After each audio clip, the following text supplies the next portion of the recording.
بسم اللہ الرحمن الرحیم۔ خالدین،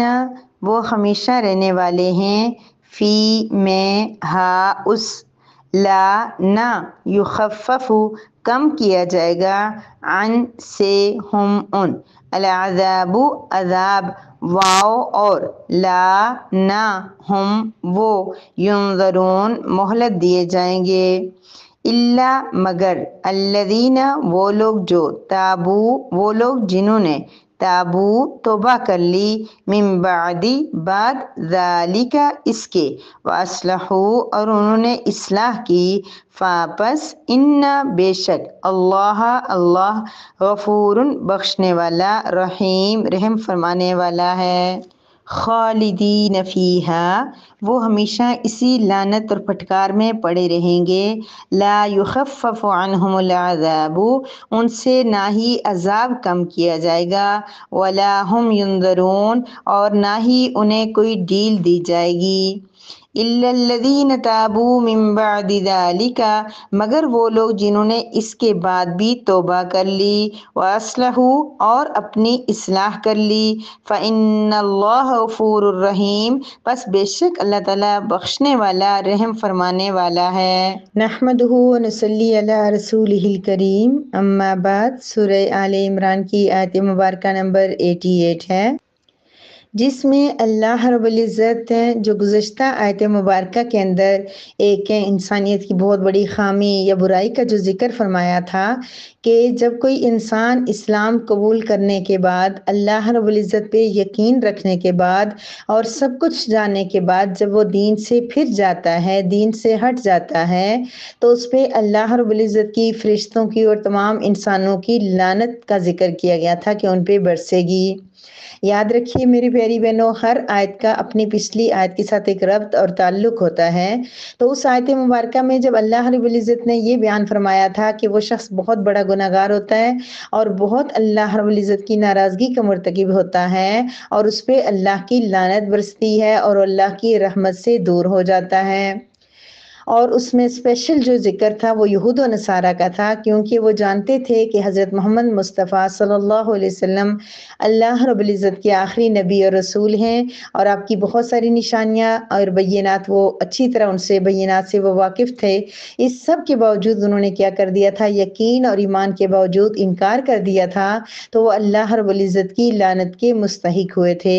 ابھی اس آیت مبارکہ کے اندر اللہ رب العزت ان کی اس آیت لعنت اور ان پہ جو سزا وارد ہوئی ہے، جس سزا ان پہ مسلط ہوئی ہے، اس کے بارے میں مزید فرما رہے ہیں، مزید سختی، مزید اس کے بارے میں یعنی کہ اس کی حامی اور اس کی برائی بتائی جا رہی ہے کہ وہ کیا ہوگا ان کے ساتھ، خالدین فیہا۔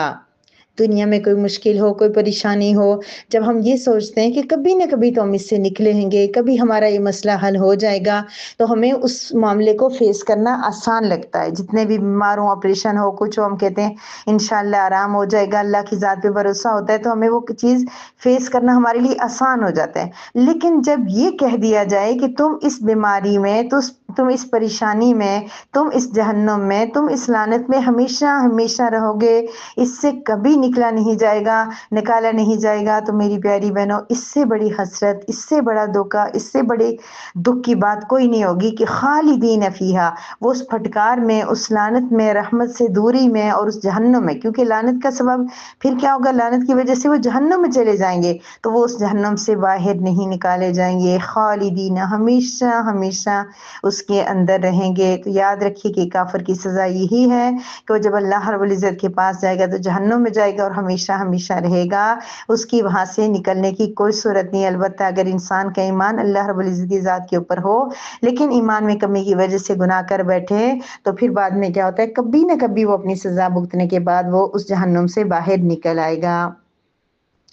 الحمدللہ۔ اور اس کے بعد ایک صرف یہ ہوتا ہے کہ جہنم میں ہمیشہ رہنا ہے، لیکن چلو کوئی عذاب میں، سزا میں کوئی کمی بیشی کچھ، تو پھر بھی بندہ کچھ کوشش کرتا ہے، برداشت کرتا ہے۔ فرمایا نہیں، لا یخفف عنہم العذاب، ان سے وہ عذاب کم بھی نہیں کیا جائے گا، یعنی سٹارٹ میں جب انہیں جہنم میں ڈالا جائے گا، جتنی سزا، جتنا عذاب ان کو وہاں دیا جائے گا، جتنی وہ گرمی، جتنی وہ تپش، جتنی وہ سزا، جتنا درد، جتنی تکلیف ہوگی، اس میں کوئی کمی بھی نہیں ہوگی، نعوذ باللہ من ذالک۔ میری پیاری بہنوں، اللہ پاک ہمیں کیا تمام کی پوری انسانیت کو اللہ اس جہنم سے، اس ہولناکی سے، اس قیامت سے، اس عذاب سے بچا دے، اور اللہ ہر انسان کو ہدایت نصیب فرما دے، وہ کافر ہے، یہودی ہے، عیسائی ہے، اللہ رب العزت سب کو ہدایت نصیب فرما دے تاکہ ہر انسان جہنم سے بچ جائے۔ تو کیا کہ ان سے وہ عذاب کم بھی نہیں ہوگا، تھوڑا سا ریلیف بھی نہیں ملے گا۔ ہوتا ہے نا کہ چلو کوئی درد ہوا، تکلیف ہوئی، کچھ ہوا، تھوڑی دیر درمیان میں نرمی ہوئی، تھوڑی آنکھ لگ گئی، کوئی پریشانی تھوڑی کم ہوگی، نہیں، لا یخففو، ذرا برابر بھی کم نہیں ہوگا۔ ولا ہم ينظرون، نہ ہو ڈیل دیے جائیں گے۔ ڈیل ہوتی ہے نا، کبھی ہم لوگ کسی چیز میں کہتے ہیں کہ اس کو فلاں آدمی کے ساتھ تھوڑا ڈیل والا معاملہ کرنا، تھوڑی آسانی کر دینا، تھوڑی نرمی کر دینا، تو فرمایا نہیں، ولا ہم ينظرون، ان کے ساتھ کوئی ڈیل نہیں کی جائے گی، کوئی نرمی، کوئی کمی، کوئی پیشی، کوئی کچھ وقت کے لیے نکالنا، کچھ ہٹانا کچھ نہیں ہوگا، ہمیشہ ہمیشہ اس کے اندر رہیں گے۔ تو میری پیاری بہنوں، اللہ پاک سب کو اس جہنم سے بچائے۔ فرمایا الا الذین، آیت مبارکہ نمبر 89 میں اللہ رب العزت فرما رہے ہیں، ہاں جی، ایک بندہ ایسا ہے کہ جو اس عذاب اور سزا سے بچ سکتا ہے۔ جیسے کہ کل کی آیت مبارکہ میں نے بتایا تھا کہ ایک انصاری صحابی تھے، وہ دین اسلام سے ہٹ کے واپس چلے گئے اپنے قبیلے میں، اور لیکن تھوڑے ٹائم بعد پچھتانے لگے اور پیغام بھیجا کہ کیا میرے لیے معافی کی کوئی صورت ہے؟ آپ صلی اللہ علیہ وسلم نے فرمایا کہ جی بالکل، اگر آپ دوبارہ اسلام قبول کر دیتے ہیں تو آپ کو معافی مل جائے گی۔ اسی طرح سے ایک اور صحابی نے بھی، ان کے ساتھ بھی ایسا ہی واقعہ ہوا، تو جب وہ گئے اور بڑے پچھتائے اور ایک صحابی سے ملاقات ہوئی تو وہ کہنے لگے کہ تمہارے نبی سچے ہیں، تم سچے ہو، سب کچھ صحیح ہے، میں غلطی پر تھا جو میں یہاں سے چلا گیا۔ تو پھر اللہ حضور اکرم صلی اللہ علیہ وسلم نے ان کو بشارت سنائی کہ آپ آ جائیں تو آپ کی توبہ قبول ہو جائے گی۔ وہ واپس آئے اور اسلام کے لیے بڑی انہوں نے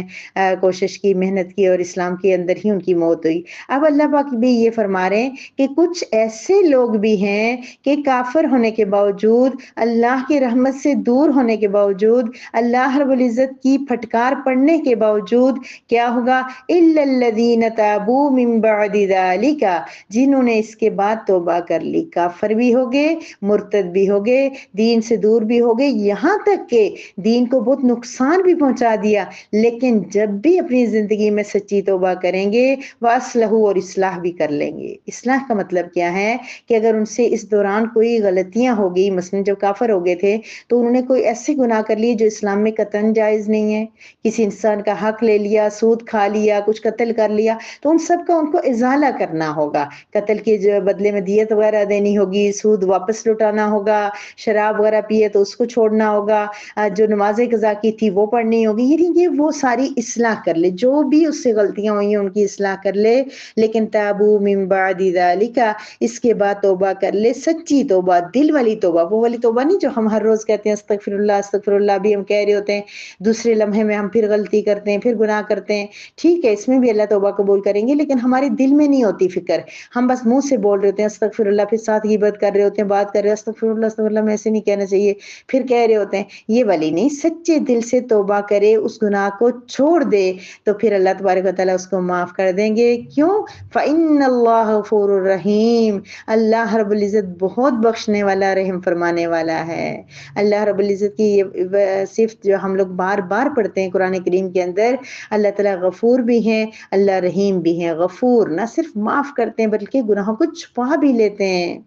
اسی وجہ سے تو ہم لوگ اتنے گنہگار ہیں، اتنے گناہ ہمارے، اتنا کچھ ہمارے اوپر ہے، لیکن ایک ہے جو نہ دینداری کا ملبہ ہمارے اوپر چڑھا ہوا ہے، ایک چادر سی چڑھی ہوئی ہے، دیکھنے والے سمجھتے ہیں بڑے نیک ہیں، بڑے پارسا ہیں، جبکہ ہمیں ہی پتہ ہے اور ہمارے رب کو پتہ ہے کہ ہمارے اندر کیا کچھ چل رہا ہے، کتنے گناہ، کتنی غلطیاں، کتنا کچھ ہمارے اندر ہے۔ تو اللہ رب العزت بخشنے والے ہیں، بخشتے بھی ہیں اور رحم بھی کرتے ہیں، واپس پیار محبت سے اس کو معاف کر دیتے ہیں۔ کتنی بہنوں کا یہ سوال آتا ہے کہ میں نے یہ گناہ کیا تھا، یہ گناہ کیا تھا، کیا اس کی بھی توبہ ہے؟ تو سیدھی سی بات ہے، توبہ تو ہر گناہ کے اوپر ہے، کوئی گناہ دنیا کا ایسا نہیں ہے، لیکن یاد رکھیے کب تک ہے یہ توبہ؟ جب تک روح ہماری موجود ہے، جب تک سانس ہماری چل رہی ہے، جو ہی ایک تو قیامت جب آئے گی نا، سورج جب ابھی مشرق سے نکلتا ہے تو اس ٹائم مغرب سے نکلے گا، توبہ کا دروازہ بند ہو جائے گا، لیکن وہ تو ہم کہتے ہیں سوچتے ہیں قیامت دور ہے سب کچھ، لیکن ایک وہ قیامت، ایک وہ جو چھوٹی قیامت ہے نا، جب اچانک کسی کی موت آ جائے گی تو وہ پتہ ہی نہیں ہے کہ یہ ابھی یہ سیکنڈ میں زندہ ہوں، ہو سکتا ہے کہ اگلے سیکنڈ میں زندگی ختم ہو جائے، تو اس وقت وہ جو ہی فرشتہ نظر آئے گا، اس وقت جو ملک الموت نظر آئے گا، اس وقت جو بندہ اگر کہ میں توبہ کرتا ہوں استغفر اللہ، تو وہ توبہ بھی قبول نہیں ہوگی۔ اس سے پہلے اگر کوئی انسان سچے دل سے توبہ کر لے تو اللہ رب العزت اس کو معاف کر دیں گے۔ کوئی بھی گناہ ہو، جیسا بھی گناہ ہو، بتانے کی ضرورت نہیں ہمیں، کیونکہ ہمیں خود ہی جو ہے نا وہ بہت ہی زیادہ گناہوں میں ملوث ہیں، ہمیں بتانے سے آپ کے گناہ معاف نہیں ہوں گے۔ اللہ رب العزت کو بتائیں، سچے دل سے توبہ کر لیں، اللہ پاک ہمیں توبہ کی توفیق نصیب فرمائے۔ اور سچی توبہ کی، ابھی کہتے ہیں ذہن میں آ جاتے ہیں گناہ، کبھی بیٹھے بیٹھے خیال آئے قرآن کریم پڑھتے ہوئے خیال آتا ہے یہ گناہ بھی ہے، یہ بھی ہے، میں سے توبہ کر لیتی ہوں، لیکن اسی وقت کر رہے ہوتے ہیں۔ تو اللہ پاک ہمیں گناہوں سے صحیح معنوں میں بچنے کی توفیق عطا فرمائے۔ تو اللہ رب العزت ہماری توبہ قبول فرمائے اور صحیح توبہ کرنے کی توفیق عطا فرمائے۔ بہرحال دونوں آیات مبارکہ کے اندر ہم نے کیا پڑھا کہ جن پہ اللہ کی لعنت ہوگی وہ اس میں ہمیشہ رہیں گے، یعنی آگ میں، جہنم میں جو کافر ہیں، اور لیکن توبہ کر لے اور اصلاح کر لے تو اللہ رب العزت کی طرف سے دروازے کھلے ہوئے ہیں، اللہ پاک معاف کر دیتے ہیں۔